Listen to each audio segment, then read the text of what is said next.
Hello students, welcome to I exam B. Students, I exam B के इस YouTube platform पर आप सभी का स्वागत है। आज हम बात करेंगे आईबीपीएस पीओ और क्लर्क एग्जाम के बारे में, 2021 के बारे में। क्लर्क एग्जाम के कुछ टाइम पहले अभी फॉर्म आए थे, लेकिन वो अभी पोस्टपोन में है क्योंकि कुछ कोर्ट केस चल रहा है रिगार्डिंग द रीजनल लैंग्वेज। तो बहुत जल्दी वो भी आपको देखने को मिल जाएंगे, और आईबीपीएस पीओ भी अभी आपका पाइपलाइन में है, जो अभी नोटिफिकेशन कुछ दिनों में ही आपको देखने को मिल जाएगा। तो इनके लिए हम रीजनिंग की प्रिपरेशन कैसे करें, ये सेशन उसके रिगार्डिंग है। How to prepare reasoning from zero, zero से कैसे स्टार्ट करें रीजनिंग, हम इस वीडियो में इस बारे में बात करेंगे। राइट, तो स्टार्ट करते हैं इस वीडियो को। स्टूडेंट्स, आप आई एग्जाम भी चैनल को जरूर सब्सक्राइब कर लीजिए, क्योंकि इसमें आपको काफी यूजफुल कंटेंट आपको मिल जाता है। राइट, स्टार्ट करते हैं। देखिए, पहले एस्पिरेंट्स को मैंने 3 पार्ट्स में इसमें डिवाइड किया है। एक तो फ्रेश एस्पिरेंट्स, जिन्होंने अब तक कोई एग्जाम नहीं दिया है, फर्स्ट एग्जाम उनका होने जाना है। सेकेंडली, वो स्टूडेंट्स या वो एस्पिरेंट्स जिनके जो किसी और एग्जाम की, यानी कि बैंकिंग एग्जाम से अदर, आईबीपीएस पीओ और आईबीपीएस क्लर्क से अदर किसी और एग्जाम की प्रिपरेशन कर रहे हैं, वो स्टूडेंट्स। और thirdly, preparing for banking examination, जो बैंकिंग एग्जामिनेशन की ही प्रिपरेशन कर रहे हैं, लेकिन कहीं उनकी स्पीड नहीं आ रही है, कुछ एक्यूरेसी नहीं आ रही है। तो 3 टाइप के स्टूडेंट्स को मैंने इसमें लिया है।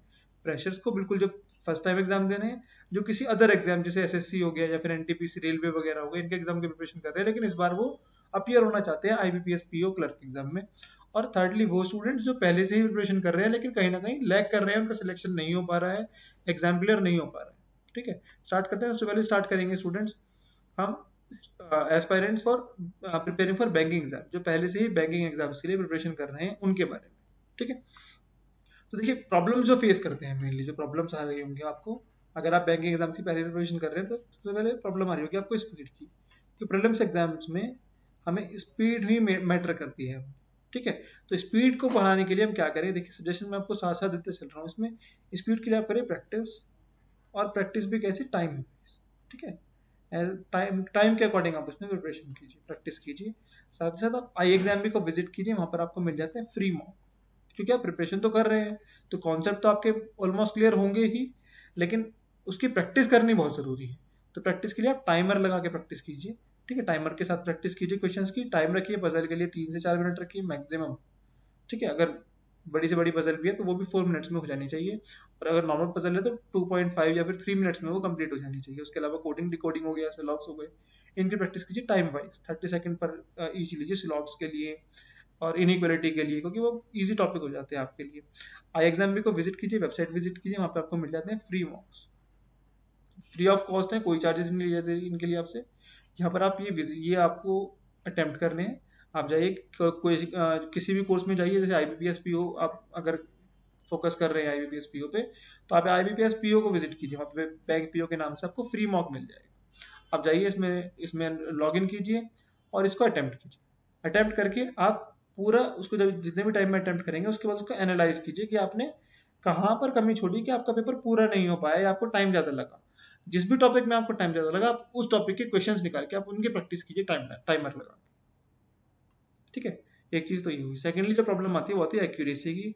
हम अगर स्पीड जाए तो एक्यूरेसी हमारी जो है कम आती है, और अगर स्पीड कम रखे तो एक्यूरेसी अच्छी आती है, लेकिन वहां पर स्पीड कम हो जाती है। तो इन दोनों को ही हमें साथ साथ लेके चलना है। ठीक है, उसके लिए सिर्फ एक ही चीज है कि प्रैक्टिस मोर एंड मोर, और साथ ही में मॉक्स। देखिए, जो मॉक टेस्ट होते हैं ना, वो आपको रियलिटी बताते हैं कि हाँ, आपकी प्रिपरेशन किस लेवल की है। तो मॉक टेस्ट लगाने से कभी हमें घबराना नहीं है, कभी कतराना नहीं है कि नहीं मॉक टेस्ट नहीं लगाते हैं। क्योंकि कई बच्चे क्या करते हैं कि तैयारी करेंगे अच्छे से, लेकिन मॉक नहीं लगाएंगे, और एग्जाम में जब एग्जाम वाला एटमॉस्फेयर मिलेगा, जब टाइमर वहां पर मिलेगा, तो वहां कहीं ना कहीं वो लैग कर जाते हैं। तो वो चीज नहीं करनी है, मॉक्स स्टार्टिंग से लगाते हुए चलना है, ताकि आपको एग्जाम में जो आने वाला है उसकी प्रिपरेशन के लिए आप पहले से ही उस पैटर्न के लिए तैयार हो। ठीक है, नेक्स्ट कॉन्सेप्ट, अगर आपको कुछ कॉन्सेप्ट क्लियर नहीं है तो आप वीडियोस कुछ सर्च कर सकते हैं। आपको एग्जाम के यूट्यूब चैनल पर वीडियोस मिल जाएंगी चैप्टर वाइज, आप उनको देख लीजिए एक बार, ताकि आपके ये कॉन्सेप्ट भी क्लियर हो जाए। उसके अलावा जो मेन प्रॉब्लम आती है वो आती है सोर्स ऑफ प्रैक्टिस की। तो मैंने इसके लिए आपको बताया, आप आई एग्जाम भी वेबसाइट को विजिट कीजिए, वहाँ पर आपको फ्री मॉक्स मिल जाते हैं, उनमें आप एनरोल करा लीजिए। ठीक है, ये फ्री ऑफ कॉस्ट है, इनके लिए कोई भी चार्जेस आपसे नहीं लिया जाता। ठीक है, अब बात करेंगे उन एस्पिरेंट्स की जो अदर एग्जाम्स की प्रिपरेशन कर रहे हैं। तो उनके लिए कंसर्न क्या क्या है। पहला कंसर्न है fear of puzzles and sitting arrangement. ये सबसे ज्यादा देखने को मिलता है कि बैंकिंग एग्जाम के हम क्यों नहीं जाना चाहते एसएससी वाले या फिर रेलवे वाले बच्चे, क्योंकि उसमें आपको पजल्स देखने को मिलते हैं, सिटिंग अरेंजमेंट देखने को मिलते हैं, इसका एक कहीं ना कहीं डर रहता है। तो ये हमें नहीं होना चाहिए। इसके लिए आप क्या कीजिए, आप पजल्स और सिटिंग अरेंजमेंट के क्वेश्चंस कुछ करना स्टार्ट तो कीजिए। स्टार्ट करेंगे तभी वो धीरे धीरे हो पाएंगे। हो सकता है स्टार्टिंग में आपको नहीं हो, उसके लिए आप अप्रोच देख लीजिए। अप्रोच देखने के लिए आप किसी की वीडियोस देख लीजिए। आई एग्जाम पे आपको वीडियोस मिल जाएंगी पजल और सिटिंग अरेंजमेंट की। आप वीडियोस देखिए, उनमें देखिए कि टीचर ने क्या अप्रोच यूज किया है, कैसे उनको सॉल्व किया है, उसी तरह से उनको करना शुरू कीजिए। धीरे धीरे आप देखेंगे कि हाँ आप कर पा रहे हैं। एकदम से नहीं होगा, लेकिन धीरे धीरे ये चीज हो जाएगी। बस डिपेंड करता है कि आपका डिटर्मिनेशन क्या है, साथ ही में आपके अंदर पेशेंस कितने, क्योंकि पजल और सिटिंग अरेंजमेंट में पेशेंस एक बहुत इंपॉर्टेंट रोल प्ले करता है। आप पेशेंस से इन चीजों को कर सकते हैं। ठीक है, हो सकता है स्टार्टिंग में आपको 10 मिनट्स भी लगे, 12 मिनट्स भी लगे, 15 मिनट्स भी लगे, लेकिन फर्स्टली आपको पहले करना आना चाहिए, उसके बाद आप स्पीड पे ध्यान दीजिए। ठीक है। नेक्स्ट है level of question is higher than other exams.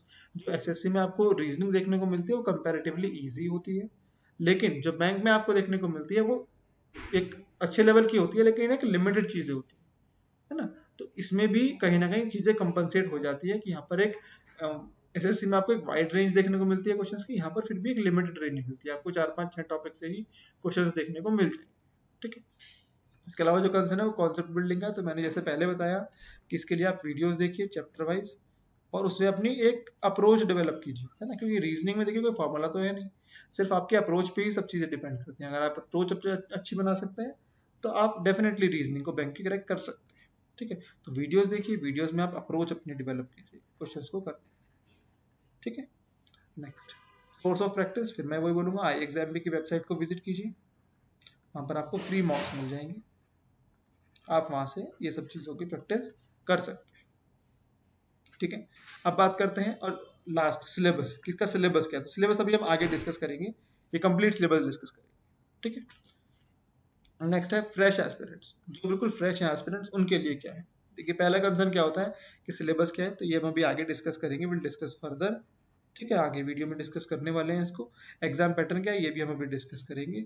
इसके अलावा कॉन्सेप्ट बिल्डिंग, तो इसके लिए आप वीडियोस देखिए यूट्यूब पे। ठीक है, और कोर्सेज में देखिए पेड कोर्सेज में आप एनरोल करा लीजिए, ये आपके लिए हेल्पफुल रहेगा।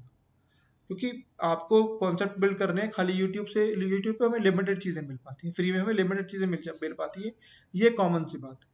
अगर आप कोर्सेज में पेड कोर्सेज में एनरोल करा लेंगे तो आपको वहां पर एक कुछ ना कुछ एडवांस टेक्निक्स मिलेंगी, कुछ अच्छा सीखने को ज्यादा मिल जाएगा। और साथ ही साथ हम आपको देते हैं 1-on-1 सेशन, यानी कि आप 1-on-1 फैकल्टी से बात करके अपने डाउट्स क्लियर कर सकते हैं, तो वो बहुत इंपॉर्टेंट है ना। पहले क्या होता था ऑफलाइन कोचिंग्स में हम टीचर से अलग से जाके कोई क्वेश्चन पूछ लेते थे, लेकिन आजकल क्या हो रहा है वो चीज़ नहीं हो पा रही, क्योंकि हम अलग से क्वेश्चन नहीं पूछ पाते, तो हमारे जो डाउट्स हैं वो कहीं ना कहीं क्लियर नहीं हो पाते। तो उसके लिए जरूरी है कि 1-on-1 आप इंटरेक्ट करें जो भी फैकल्टी आपको पढ़ा रहे हैं उससे, तो आई एग्जाम भी आपको ये फैसिलिटी प्रोवाइड करा देता है। ठीक है, इसके अलावा जो कॉन्सेप्ट जो कंसर्न रहता है वो रहता है सोर्स ऑफ प्रैक्टिस, तो ये बात करेंगे, ये भी सेम रहेगा। आई एग्जाम की वेबसाइट को विजिट कीजिए, वहां पर आपको फ्री मॉक्स मिल जाएंगे, ये बिल्कुल फ्री ऑफ कॉस्ट है, इसको कोई चार्जेस नहीं लेते। ठीक है, देखिए जो भी स्टूडेंट जा रहे हैं आईबीपीएस क्लर्क और पीओ के लिए, उनके लिए ऑनलाइन कोर्सेज हैं आई एग्जाम बी की तरफ से। इसमें आपको एक्सक्लूसिव मॉक्स मिल जाते हैं, जैसे मैंने आपको बताया, रेगुलर गाइडेंस मिल जाती है, एक स्टडी प्लान हम लोग आपको बना के देंगे इसमें, ताकि आपको पता रहे कि किस टाइम पर क्या चीज़ पढ़नी है। इसके अलावा परफॉर्मेंस मॉनिटरिंग, आप जो परफॉर्मेंस आपके दे रहे हैं उसकी मॉनिटरिंग की जाएगी मेंटर्स के द्वारा, साथ ही साथ जो फैकल्टीज रहेंगे उनके द्वारा, ताकि आपको रेगुलरली बताया जा सके कि आप किन चीज़ों में लैग करना है, किन चीज़ों में आपको ज़्यादा अभी करने की ज़रूरत है। ठीक है, इसके अलावा 1-on-1 सेशन मिल जाता है विद फैकल्टी। देखिए ये मोस्ट इंपॉर्टेंट है 1-on-1 सेशन में, क्योंकि 1-on-1 से क्या होगा कि आपके जो डाउट्स हैं उनकी एक्चुअल क्लैरिटी आप कर पाएंगे, तो ये बहुत इंपॉर्टेंट है। इनमें एनरोल करा लीजिए अगर आप वाकई में ही सीरियस हैं, अगर चाहते हैं कि आईबीपीएस पीओ या क्लर्क आप क्लियर करें, तो इनमें डेफिनेटली आप एनरोल करा लीजिए। ज़्यादा जानकारी के लिए आप इन नंबर्स पे कॉल कर सकते हैं। ठीक है, नेक्स्ट बात करेंगे, देखिए इसके पैटर्न, एग्जाम पैटर्न क्या रहता है। पहले बात करते हैं पीओ और क्लर्क दोनों का प्रीलिम्स। देखिए प्रीलिम्स दोनों का सेम है ना, पीओ और क्लर्क का प्रीलिम्स बिल्कुल सेम है, बस थोड़ा मेंस में डिफरेंस है। पीओ प्रीलिम्स में अगर बात करें तो इसमें 3 सेक्शन आपको देखने को मिलते हैं, इंग्लिश लैंग्वेज, क्वांट और रीजनिंग। ये 30 मार्क्स इंग्लिश होते हैं, 30 क्वेश्चन 30 मार्क्स के, और क्वांट और रीजनिंग में 35 क्वेश्चन देखने को मिलते हैं, 35 मार्क्स के होते हैं। इस तरह से 100 मार्क्स का पेपर होता है जिसमें 100 क्वेश्चन आपको देखने को मिलते हैं। टोटल टाइम मिलता है 60 मिनट्स, जो कि बाइफरगेट होता है 20 मिनट्स में, यानी कि 20 मिनट्स आपको ईच सेक्शन के लिए मिलता है। ये लिमिटेड टाइम है, मतलब आप 20 मिनट्स आपको पहले इंग्लिश करनी होगी, उसके बाद 20 मिनट्स के बाद वो इंग्लिश सेक्शन नेक्स्ट सेक्शन में अपने आप कन्वर्ट हो जाएगा, और 20 मिनट से पहले आप किसी और सेक्शन में जंप नहीं कर पाएंगे।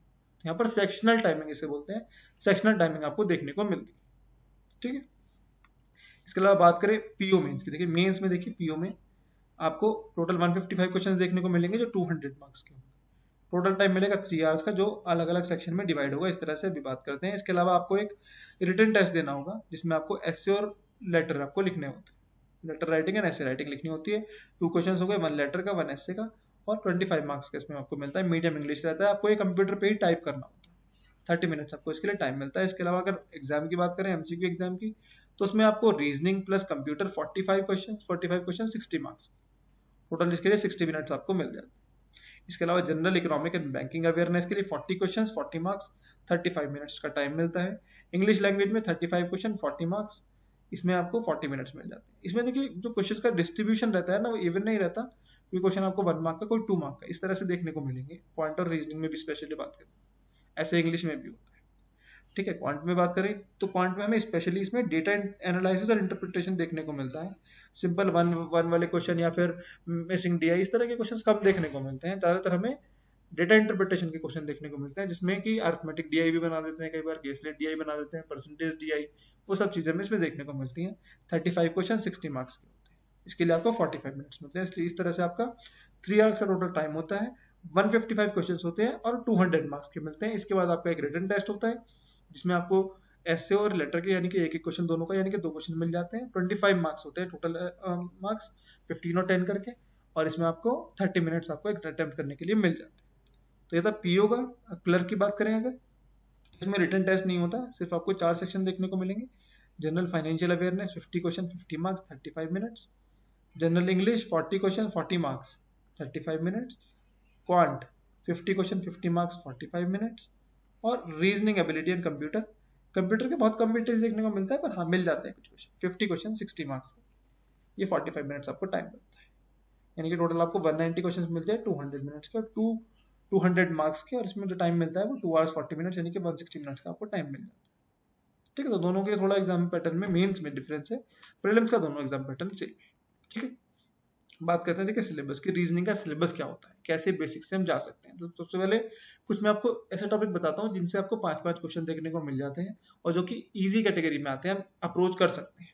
ठीक है, तो देखिए inequality, laws, coding decoding, blood relation, direction distance, word formation, और set of numbers between the letters of a word. Inequality से आपको 5 क्वेश्चन का एक सेट देखने को मिलेगा या 3 क्वेश्चन का सेट देखने को मिलेगा। ऐसे इनसे 3 या 5, ये भी 3 या 5, ये भी 3 या 5, ये भी 3 या 5, और वर्ड फॉर्मेशन का मोस्टली एक क्वेश्चन देखने को मिलता है और एक क्वेश्चन इसका देखने को मिलता है। तो देखिए यहाँ से आप, अगर आप 35 क्वेश्चंस की बात करें तो उसमें से ऑलमोस्ट आप 15 से 20 क्वेश्चंस आप इन टॉपिक्स से कवर कर सकते हैं।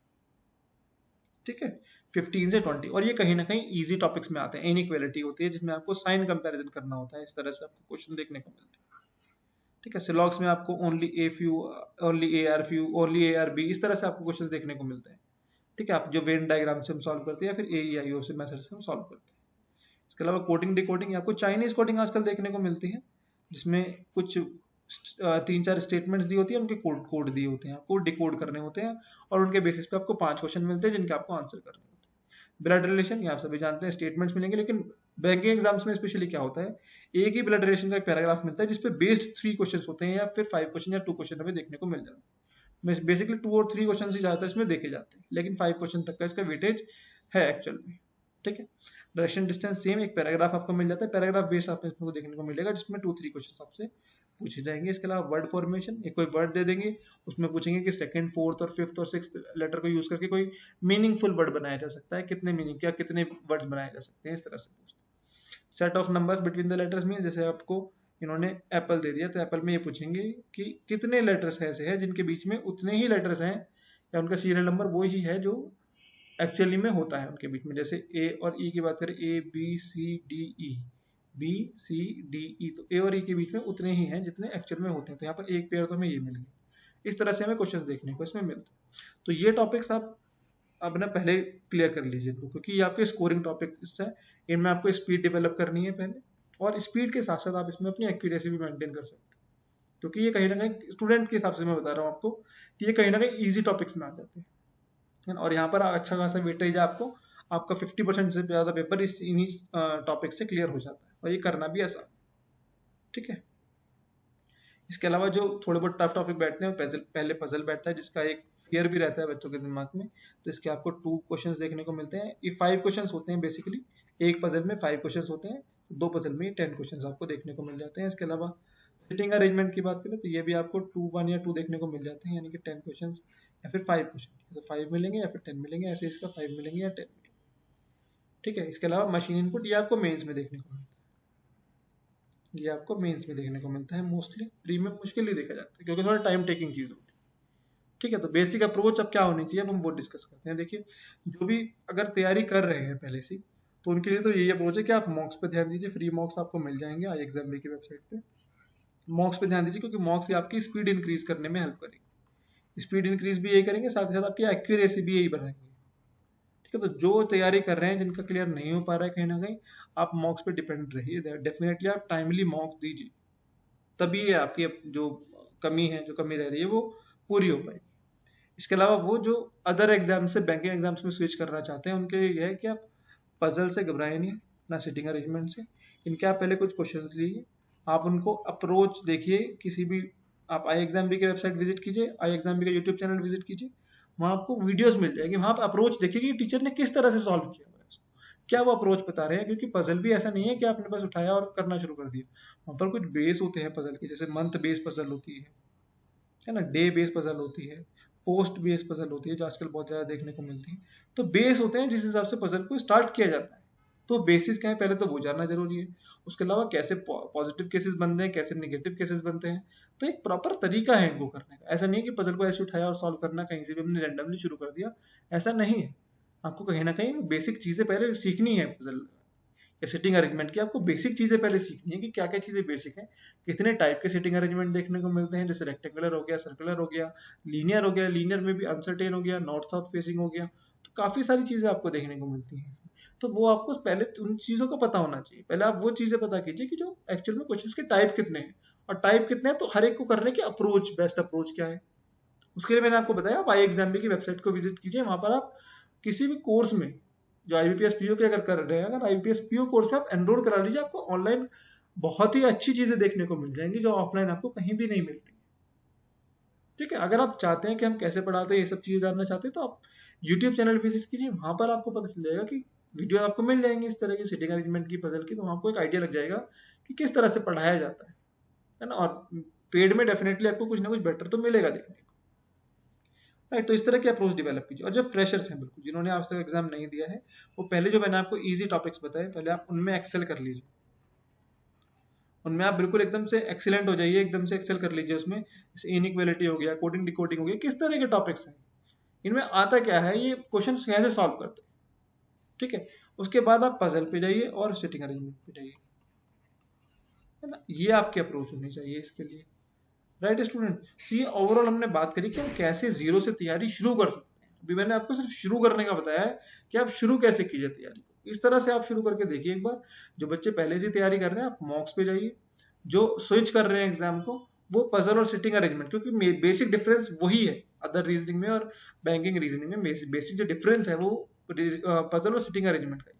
उसके अलावा बात करें अगर जो फ्रेशर्स हैं, वो पहले इजी टॉपिक्स आप लीजिए, थोड़ा थोड़ा करना शुरू कीजिए। आपको थोड़ा थोड़ा होगा तो आपको आएगा भी, आपको इंटरेस्ट भी लगाने लगेगा। उसके बाद थोड़ा सा आप अपर लेवल कीजिए थोड़ा सा, है ना। और कहीं ना कहीं जो मेंस में टॉपिक भी आते हैं उनको भी साथ साथ लेके चलिए। अगर आप पजल लगा रहे हैं तो कोशिश कीजिए कि एक लेवल अपर पजल लगाए, है ना। या फिर अगर आप क्वेश्चन कर रहे हैं तो एक लेवल आपका क्वेश्चन, राइट। इसके लिए सोर्स मैंने आपको बताया, आई एग्जाम की वेबसाइट को विजिट कीजिए।